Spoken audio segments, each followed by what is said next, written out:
गोकुलनन्दन गोविन्द गोविन्द हरि गोविन्द गोकुलनन्दन गोविन्द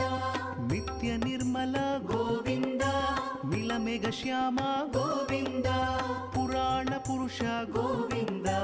पुण्डरीकाक्ष गोविन्द गोविन्द हरि गोविन्द गोकुलनन्दन गोविन्द गोविन्द हरि गोविन्द गोकुलनन्दन गोविन्द नन्दनन्दन गोविन्द नवनीत चोर गोविन्द पशुपालक श्री गोविन्द पाप विमोचन गोविन्द